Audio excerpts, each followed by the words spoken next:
Everyone, so glad you've joined us for church today, whether you're joining from Grace Harborcreek or our congregation in the Commons. Shout out to all of you in-person folks. If you're watching online or on TV, I'm just so glad you're with us today. We're in a series right now talking through some major changes that we're making as a church. And really the first building block we're introducing is what we're calling our Dream Disciple at Grace.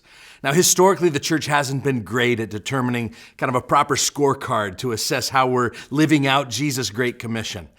And so sometimes we've settled for measuring, nickels and noses, giving and attendance. But those measures don't guarantee that a person is actually growing as a disciple of Jesus.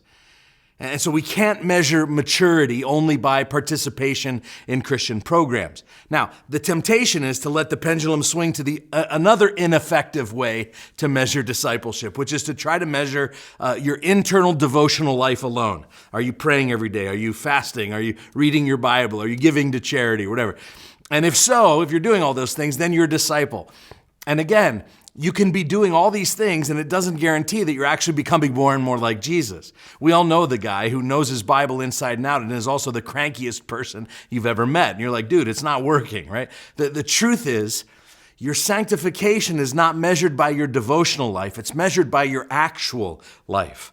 Are you walking out the words and the actions and the attitudes of Jesus in your real life? And so in coming up with these dream disciple roles, our team went to the scriptures, specifically the Gospels, and we tried to get a handle on what were the actual lifestyle decisions that Jesus was continually making, or the roles that he called his disciples to fulfill.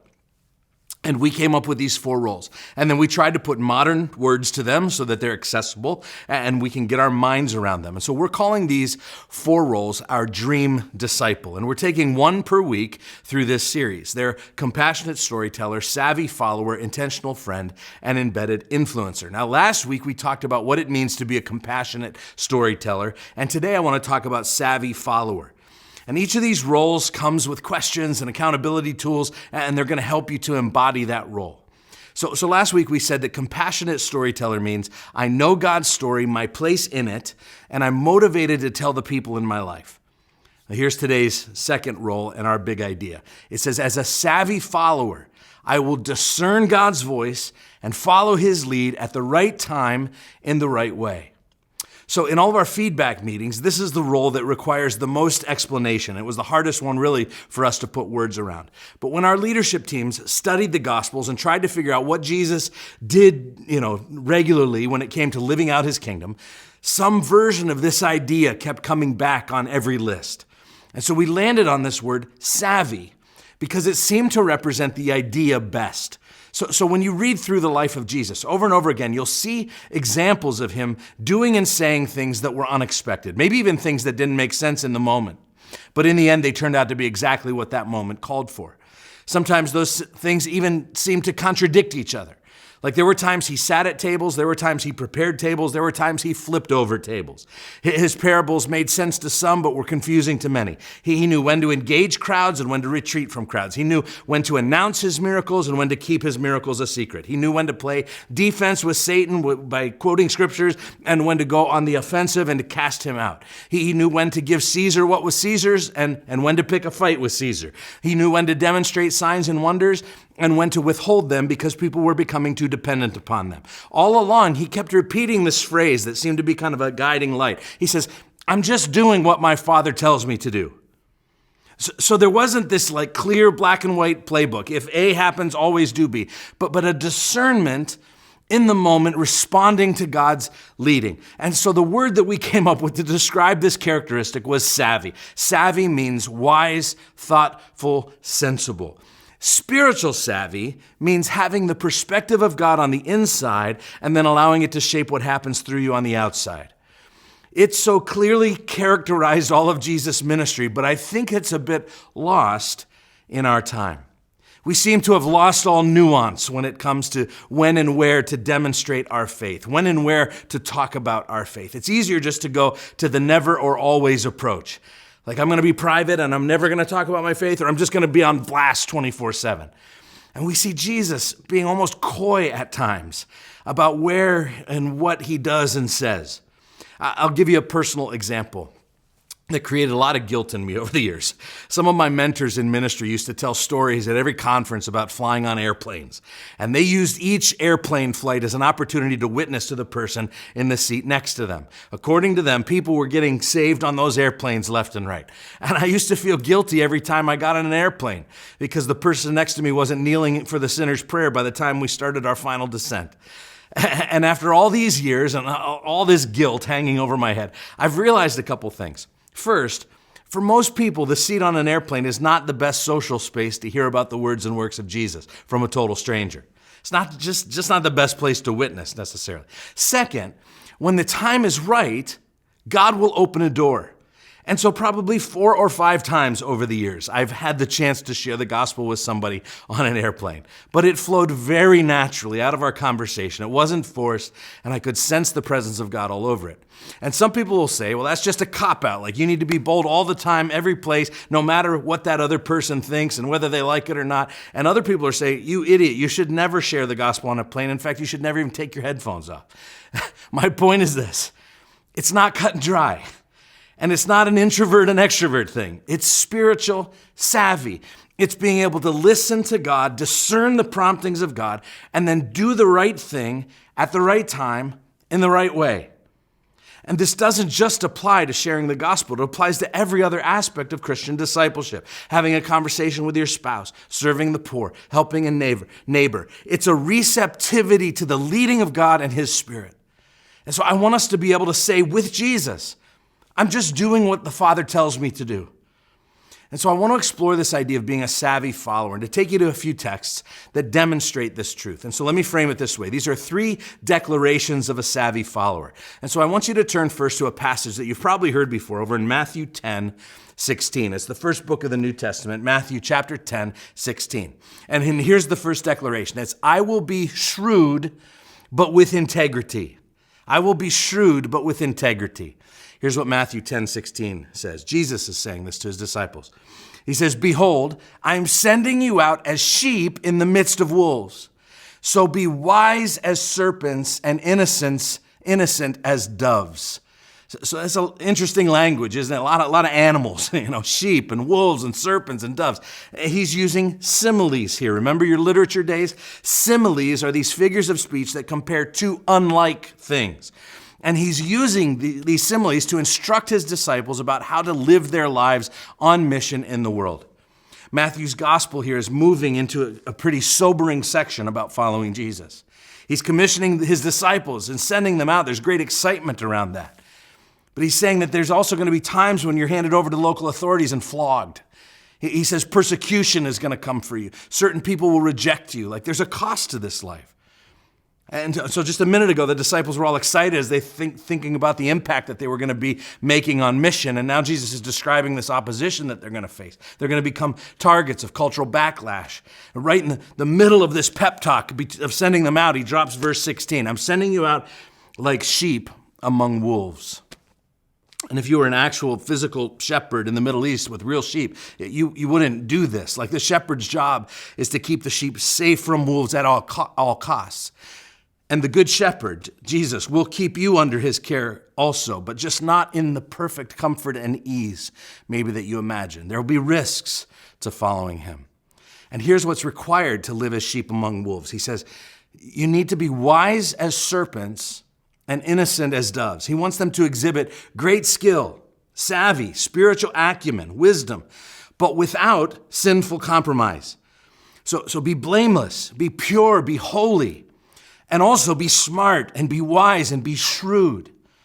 This is a difficult but necessary balance to maintain as a follower of Jesus. You see, without innocence, the keenness of a snake is crafty and he's a devious menace. Without keenness, the innocence of a dove is naive and helpless and gullible. So what Jesus is saying is, of course I want you to be innocent. I don't want you to lie and cheat and compromise. Innocent as doves. But he says, I also want you to be shrewd and sensible and smart. Don't just be offensive to be offensive. Think about what you're saying. Be careful about what you're saying. There's going to be pushback. There's going to be a natural hostility. But by the way, don't make it worse than it needs to be. Don't invite it. The main point comes down in verse 22 where he says, you'll be hated by all for my name's sake. Again, make sure that they hate you because of Jesus, not just because you're annoying. So many people do dumb things and then they cry Christian persecution. It's like, no, bro, you're just being an idiot. He says, so be savvy and be shrewd. Verse 23 addresses this. He says, if people are angry with you, don't sit there and say, oh, I feel so noble when I'm being persecuted. I'm going to stay right here in their anger. I'm going to be so valiant for truth that I'm going to call out all the other Christians who aren't as persecuted as me. No, the passage doesn't encourage a martyr complex. He says in verse 23, he says, when they persecute you in one town, flee to the next. In other words, don't be stubborn and thick-headed. If you're not being received, move along. And we so desperately need a church full of Christians who are shrewd and with integrity, who know when to speak and when to be silent, when to fight and when to flee, when to argue and when to acquiesce, when to stand for an issue and when to stand for a person. We desperately need savvy followers of Jesus. And here's the deal. There's no rule book for these things. There are very few issues that come with always or never clauses. But we have two incredible resources, the Word of God and the Spirit of God, who we listen to with discernment and we obey. As our dream disciple Roll says, I will discern God's voice and follow his lead at the right time in the right way. We're among wolves, among those who are not always fond of us, even want to destroy us at times. We must be wise as serpents and innocent as doves, shrewd, but with integrity. Here's the second declaration of a savvy follower. It's, I will only move when God moves. And I want to take you to a passage in Numbers chapter 9. So go all the way back in the Old Testament. I want to read a bit of an extended passage here in the Old Testament. I think you'll understand why when you hear my tone of voice as I read it. Okay, it's in Numbers 9:15 and back toward the front. And it says this. It says, on the day that the tabernacle was set up, the cloud covered the tabernacle, the tent of the testimony. And at evening, it was over the tabernacle like the appearance of fire until morning. And so it was always, the cloud covered it by day and the appearance of fire by night. And whenever the cloud lifted from over the tent, after that, the people of Israel set out. And in the place where the cloud settled down, there the people of Israel camped. At the command of the Lord, the people of Israel set out, and at the command of the Lord, they camped. As long as the cloud rested over the tabernacle, they remained in camp. And even when the cloud continued over the tabernacle many days, the people of Israel kept the charge of the Lord and did not set out. Sometimes the cloud was a few days over the tabernacle, and according to the command of the Lord, they remained in camp. Then according to the command of the Lord, they set out. And sometimes the cloud remained from evening until morning, and when the cloud lifted in the morning, they set out. Or if it continued for a day and a night, when the cloud lifted, they set out. Whether it was 2 days, or a month, or a longer time that the cloud continued over the tabernacle, abiding there, the people of Israel remained in camp and did not set out. But when it lifted, they set out. And the command of the Lord, they camped. And at the command of the Lord, they set out. I mean, this doesn't read like an author's best work, does it? Not exactly gripping narrative. Why? Well, so stinking repetitive. You're like, God, I think you should fire your editor and maybe get a new editor for this one. For 9 verses straight, he's saying the same thing over and over again.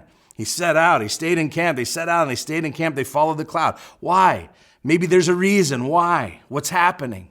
Why is he repeating himself like this? What's he driving home over and over again? Well, I think it's this one truth. You don't move until the cloud moves. And the other side of the coin, when the cloud moves, you move. What is the cloud? Well, it's the very presence of God. If he's not moving, you stay put. But this one's hard, isn't it? Because we hate to wait. We think waiting is a waste of time. The truth is that sometimes the most productive thing you can do in obeying God is to wait for God to give you the go-ahead. There are plenty of examples of people who rushed ahead of God when they should have waited. People getting married when they probably should have waited. Maybe you took that new job when you should have waited. You formed an opinion and went on the attack when you should have waited. You spouted off on Facebook when you probably should have waited. You made a big purchase back in the day when you should have waited. Waiting on God is not a waste of time. It actually saves you time in the long run. Notice, as they were waiting, it says they were keeping watch. Verse 19 says they were keeping charge. Verse 22 says they were abiding in the waiting. They weren't just sitting in their easy chairs watching SportsCenter. This was an active waiting, a watchful waiting. But they didn't move until God said to move. And listen, when you're in familiar territory, it's easy to become not so dependent on the cloud. However, when you're in uncharted waters, you absolutely need the cloud of God's presence. And we're in uncharted waters. Our country's in a cultural and spiritual meltdown.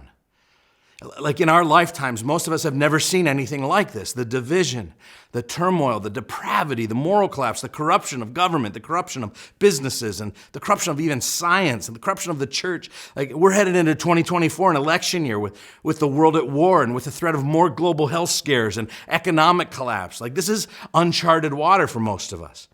We need a generation of savvy Jesus followers who say, I will only move when God moves. And listen, the world is screaming at you. Like when somebody votes different than you, they're a monster and you need to attack them. If somebody doesn't agree with you on your pet issue, they're a monster and you need to cancel them. If your pastor doesn't preach on this or that topic, he's a monster and you need to leave your church. If your parent doesn't agree with 100% with every crazy idea you come up with, they're a monster and you need to disown your family and forge your own identity. That's what the discipleship of the world will say to you in 2024. But as the people of God, we must be savvy enough, we must be shrewd enough to say, I'm not buying into those lies. I move when God moves. I speak when God speaks. And until then, I'm waiting on him with discernment. And so the declarations of a savvy follower, I'll be shrewd but with integrity. I will only move when God moves. And here's the third. I will tune into the Spirit's voice. This one's in John 16. So you go back to the New Testament. John 16, and it's a stunning declaration before Jesus goes to the cross. He's gathered together with his disciples, and he's telling them that now, listen to this, now that Old Testament cloud of God's presence is actually going to dwell inside of us. The presence of God is going to take up residence inside of us in the form of the Holy Spirit. And so here's John, starting in chapter 16, verse 12. He says, I still have many things to say to you, but you cannot bear them now. When the Spirit of truth comes, he will guide you into all truth. For he will not speak on his own authority, but whatever he hears, he will speak, and he will declare to you the things that are to come. And he will glorify me, for he will take what is mine and declare it to you. So I love that Jesus starts this passage by essentially saying, you're not going to be able to handle all the stuff I have to say to you right now. And so I'm going to send you the Holy Spirit. And look what the Spirit will do. It says he will guide you into all truth. What a gift. Can you imagine that resource of being able to walk through your life and have a guide that will show you the truth, that will guide you in each scenario with what's true and what's untrue, what's good and what's evil. And look how Jesus describes it. At the end of verse 13, he says, remember, I said at the beginning that Jesus repeatedly said that he never spoke or acted on his own initiative. He's only doing exactly what the Father gave him to do. And so he repeats that here. He says, the Spirit speaks only what he hears. Jesus describes it. He says, whatever he hears, he will speak, and he will declare to you the things that are to come. And so the same way in which Jesus was shrewd and always able to do the right thing at the right time in the right way, we too have access to that resource, the Holy Spirit, which will allow us to be savvy followers. He's placed a communication line inside of us so we can discern his voice. You know, one of the greatest benefits of the Christian life is the fact that God communicates to us. And learning how to hear God's voice is one of the most important skills that you need to learn in order to grow in your relationship and to deepen your walk with him. Instead of going through life blindly, you can walk with the wisdom of the Spirit of God to guide you and protect you. And God is speaking. In fact, God doesn't have a speaking problem. It's we who have a listening problem. Jesus said, my sheep hear my voice and they can follow me, for they know my voice. He didn't say that the sheep can hear his voice. He didn't say that the sheep should hear his voice. He said they do hear it. When he speaks, they recognize his voice, which means all true believers have the ability to hear and follow. But the key is tuning into the Spirit's voice. These are Apple AirPods. Some of you have these. This version of them has this amazing feature. You have the option of choosing noise cancellation or transparency, and you can just kind of click this button. And if you click this button on the side, you'll go from hearing all the ambient noise around you to blocking out all that noise and only hearing what's coming through the earpiece. So you block out the noise to hear what you're trying to hear. And this is the same posture that we must take to hear the voice of God's Spirit. See, the truth is, sometimes it's hard to hear the voice of God because you're bombarded with other voices. Your news feed buzzes away in your pocket. Song lyrics ring through your headphones. Social media posts cry for your attention. Political commentators, friends and family and coworkers, they all want to have your ear. Netflix series, YouTube channels, TikTok videos, they all present your mind with a way to view the world. And there's an urge, even when you get in your car, to turn up the volume and to flip on the TV when you walk into your house and to turn on a podcast when you work out and to scroll your social media feed while you're stopped at a traffic light. We've become addicted to the voices. And sometimes the urge to fill our ears with external voices comes from a desire to silence the internal voices that are even louder.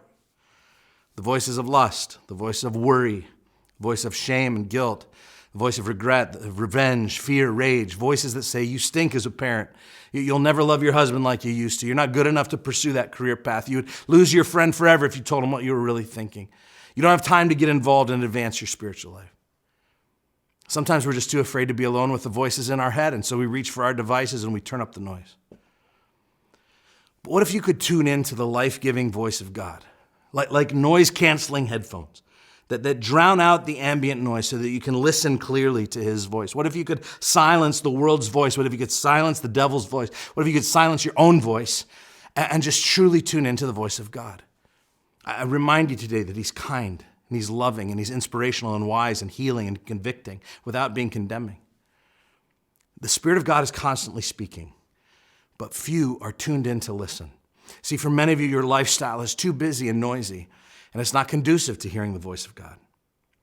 I wrote an ebook called The Beginner's Guide to Hearing God's Voice that I would love for you to download a copy over at resources.whoisgrace.com/God's-voice.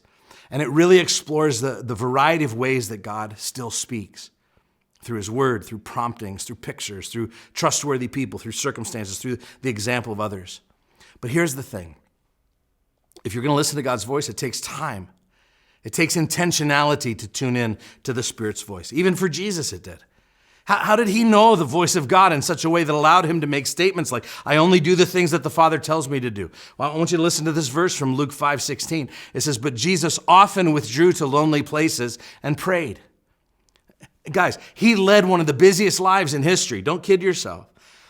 More people were vying for his time. More people were pressing in. More obligations on his journey to save the world. I mean, you think you're busy. Jesus started a global movement. He split history in two. He rescued the planet in the span of a 3-year ministry. Don't tell me you're too busy. And we read here that not only did he withdraw from those obligations so that he could tune into God's voice, this passage tells us that he did it often. He often withdrew so he could tune into the voice of God. And so a savvy follower says, I will discern God's voice and follow his lead at the right time in the right way. And there's two things going on there. Do you hear that? There's a hearing part and there's an obeying part. You need to take time to hear, and then you have to have the guts to obey. I've said that with each of these roles, there are many resources to come, training resources, questions, assessments, tools that will help you to live this out in your everyday life. Well, I want to give you the 2 discipleship questions that go with this role, and then we're going to share a tool with you today to practice. The concept of the tool is not new to anyone. In fact, I just mentioned it a few weeks ago and talked about it. We've talked about it since 2014. This is the first time we've actually put it in black and white in a way that you can see it visually and commit to it in a tool form. But there are 2 discipleship questions that go along with being a savvy follower. These you can ask each other. You can talk about them in your life group. You can use them for your personal journal entries. I would encourage you to do all those things. But here are the 2 questions. What has God spoken to me through his word this week? And what am I doing about it? And the second is, what decision am I facing right now that requires God's unique perspective? And how will I seek it? Savvy follower. Now, the tool has to do with our slogan around here where we talk about finding your chair. If you're in person today, there's a host that's going to come now and walk you through this tool. If you're watching online or on TV, you can download it over whoisgrace.com/read. But finding your chair is just finding that place where you can meet with God and His Word every day. Being a savvy follower means you intentionally listen to the Spirit's voice. And the best way to do that is through His Word. And so we've designed this tool so that the feet of the chair are kind of the foundations. That's the when and the where and the what and the who. But then we've added these 2 questions that form the seat and the back of the chair. What is God saying to me, and what am I going to do about it? That's hearing and obeying. Remember, chair time isn't the final goal. The final goal is to live out your discipleship as a savvy follower of Jesus in your real life, to follow His lead at the right time in the right way. I love you guys.